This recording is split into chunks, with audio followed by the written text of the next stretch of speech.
안녕하세요. 몇 년 전에 있었던 일을 사연으로 보내보려고 이렇게 사연을 씁니다. 저랑 친구인 녀석이 한 명 있는데요. 그 친구와 그 친구의 아내와 있었던 일입니다. 한참 코로나 바이러스 때문에 밖에서 술을 마시거나 각종 모임을 하기가 껄끄러울 때 있었던 이야기입니다. 아무래도 영업시간 제한이 있어서 밖에서 술을 마시기가 어려웠잖아요. 지금은 조금 완화가 됐긴 하지만 언제 또 영업 제한이 걸릴지 모르겠네요. 아무튼 그런 영업 제한 때문에 편하게 술 마시기도 어렵고 그래서 친구네 집에서 술을 마셨습니다. 그 친구는 저와 군대 동기에다가 5년 전 전역한 이후에도 꾸준히 연락하고 지낸 매우 가까운 사이입니다. 저와 친구는 군대 전역 후에 빨리 취업을 하게 됐고 각자 여자친구가 있어서 빨리 결혼까지 하게 됐네요. 그래서 어린 나이에 집안의 도움을 많이 받아서 빨리 결혼을 할 수 있게 됐고 지금은 나름대로 행복한 가정을 꾸리고 살고 있습니다. 저와 친구가 친한 사이였기 때문에 친구의 아내도 제 아내와 무척 가까웠습니다. 우리는 서로의 집으로 가며 부부 동반 모임을 즐겼지요. 함께 여행도 많이 가고 캠핑도 몇 번 갔습니다. 그렇게 가깝게 지내다 보니 뭘 하더라도 같이 하게 되는 경향이 좀 생기더라고요. 그러던 어느 날 제가 친구 아내에게 느껴서는 안 될 감정을 느끼게 된 계기가 있습니다. 스스로 생각해도 참 한심하고 위험하다는 생각이 드는데 그때는 참으로 모든 게 혼란스러웠습니다. 문제의 발단은 한 달 전 저녁이었습니다.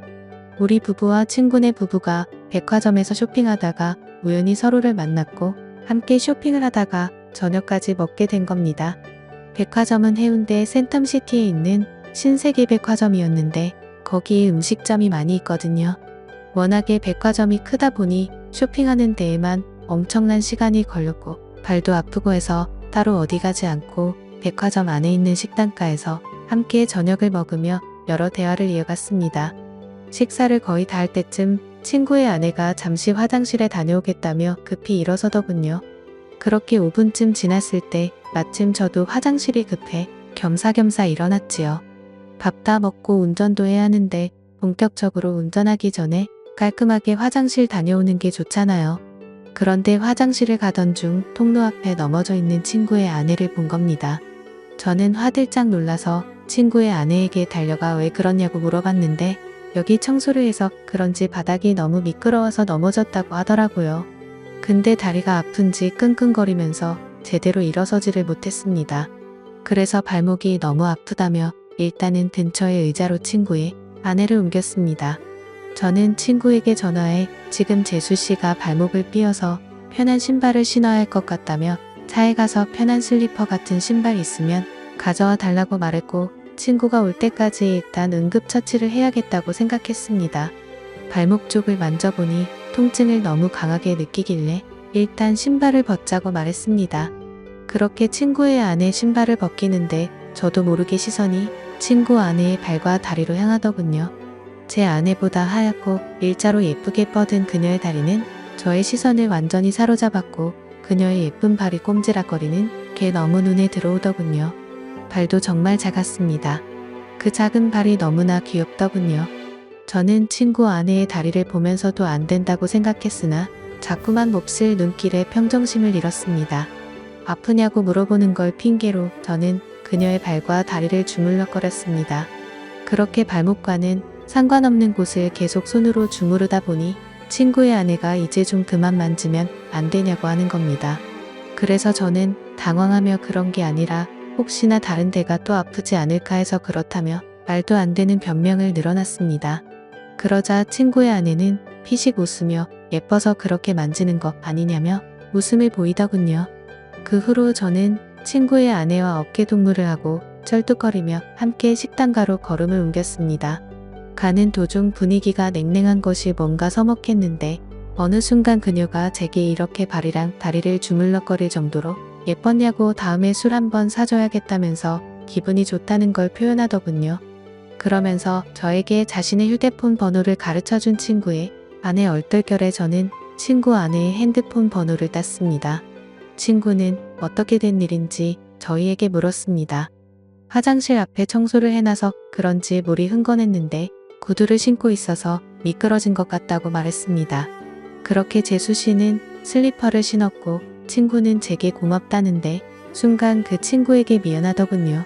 저는 친구 사이에 고마운 게 뭐가 있냐며 괜찮다고 했더니 이번 저녁은 자기가 무조건 사겠다고 합니다. 화장실에 다녀온 저는 다시금 후식을 먹기 위해서 숟가락을 들었고 제 아내와 친구 아내와 함께 즐거운 대화를 이어갔습니다. 그날은 술도 빠지지 않았지요. 그렇게 즐겁게 마무리를 하고 집으로 돌아왔습니다. 그 뒤로 3일 정도가 지났을 때 이상하게 자꾸 그녀가 생각나서 결국에는 연락을 해봤습니다.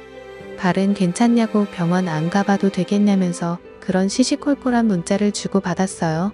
각자 배우자도 있는 사람들이 이게 뭐하는 짓인가 싶겠지만 무언가 서로를 끌려하고 있다는 게 느껴지는 그런 기류가 있었습니다.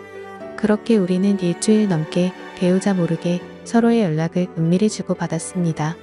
어쨌건 그렇게 연락을 좀 하는데 친구 아내가 저에게 매우 적극적이라 혼란스러웠습니다. 문자를 몇 번 주고받지도 않았는데 그 뒤로는 요즘에 뭐 하는지 별일 없는지 시간 있으면 술 한잔 하자는 식으로 여러 번 말을 하는 거예요. 그렇게 친구의 아내를 따로 만났습니다. 이렇게 친구의 아내와 밖에서 따로 만나는 건 확실히 바람피는 기분이 들어서 최대한 그런 느낌을 주지 않으려고 노력했습니다. 아내 얘기를 많이 했고 앞으로 아이 계획도 얘기하면서 최대한 상대방과 거리를 두려고 의도적으로 노력했죠. 그리고 서로의 대화가 한참이던 때 느닷없이 그녀의 발이 저를 건들고 있더라고요. 너무 어이가 없고 이 사실이 믿기지 않더군요. 그녀를 마주보고 대화하던 제 얼굴은 크게 일그러졌고 친구 아내는 저를 보며 도발하는 눈빛을 날렸습니다. 초저녁에 만나서 그렇게 간단하게 자리를 가지려고 했는데 계속 이렇게 하다가는 뭔가 사고를 칠 것만 같아서 저는 급하게 집으로 가야 한다며 집으로 돌아갔습니다.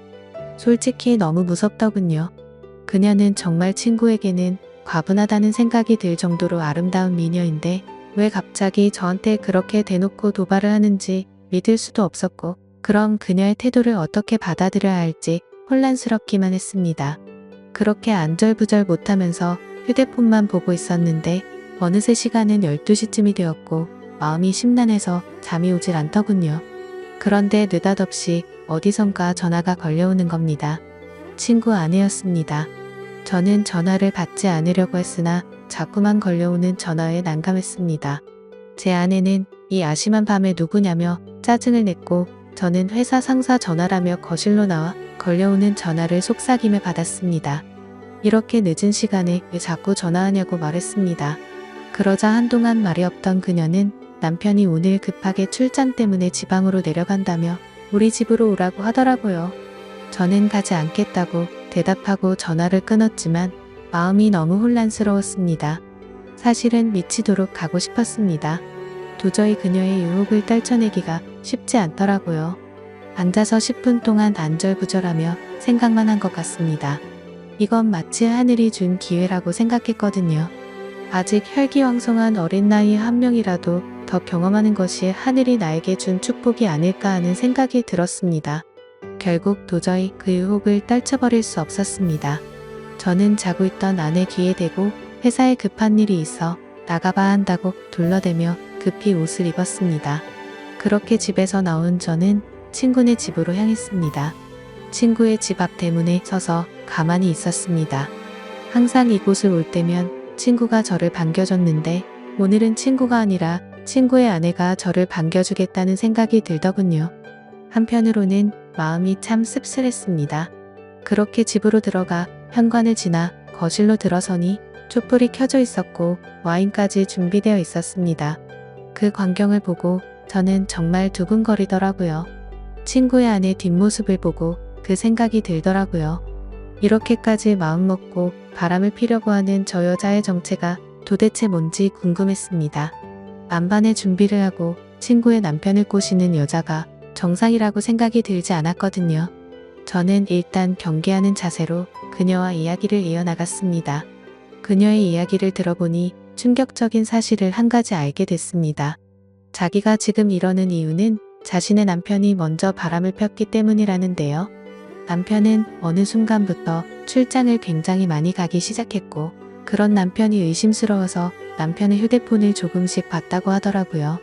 근데 남편의 휴대폰에는 직장 동료와 주고받은 연락이 상당히 많았는데 그 중에 몇 명의 후배와 나눈 연락은 느낌이 많이 달랐다고 합니다.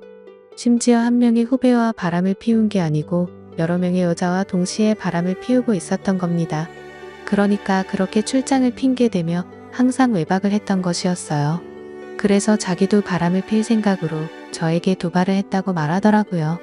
그렇게 그녀의 이야기를 한동안 듣던 저는 와인에 취해 친구 아내와 건너서는 안 될 강을 건너게 되었습니다. 이렇게 아름다운 여자와 함께 있다는 게 정말 꿈만 같은 시간이었습니다. 정말이지 행복하더군요. 한참 시간이 지나고 배가 고프다고 했더니 친구 아내는 찬밥밖에 없다며 배달 음식을 시켜주겠다고 했으나 저는 김치가 있다면 그냥 볶아달라고만 했습니다. 음식 투정 부리지 않고 잘 먹는다면서요. 그렇게 저는 친구 아내가 만들어준 볶음밥을 먹는데 음식 솜씨도 얼굴만큼이나 정말 훌륭하더군요. 별거 아닌데도 말이죠. 그날 이후로 그렇게 몇 달이 지나고 여름 휴가를 받게 되는 날이었습니다. 제 친구 녀석은 아니나 다를까 여름 휴가를 받아놓고는 또 장기 출장을 핑계로 누군가와 제주도 여행을 갔더라고요. 그동안 저도 궁금해서 친구에게 이런저런 이야기를 들었는데 저에게 자신의 외도에 대한 이야기를 다 하더라고요. 그래서 저는 이미 친구가 뭘 하는지 확실하게 알고 있으니 마음 편하게 친구의 아내와 만남을 갖기 시작했습니다. 어쨌건 저도 출장이 있다고 제 아내를 속인 채 친구네 집으로 들어갔습니다. 아내도 간만에 친정에 다녀온다더군요. 저는 점심도 먹지 못한 채 친구네 집으로 달려왔고 그곳에서 연인처럼 데이트를 하고 그녀가 차려주는 볶음밥까지 얻어먹었습니다. 남녀 사이는 정말 복잡하고 어려운 것 같습니다. 이제는 뭐가 옳은 일인지 구분도 안 됩니다. 누가 먼저 잘못을 했고 누가 누구한테 상처를 준 것이 더 이상 아무 의미가 없다고나 할까요? 그냥 저는 지금 이 순간을 최선을 다해 즐기려고 마음먹고 있습니다. 지금까지 제 사연을 들어주셔서 감사드립니다.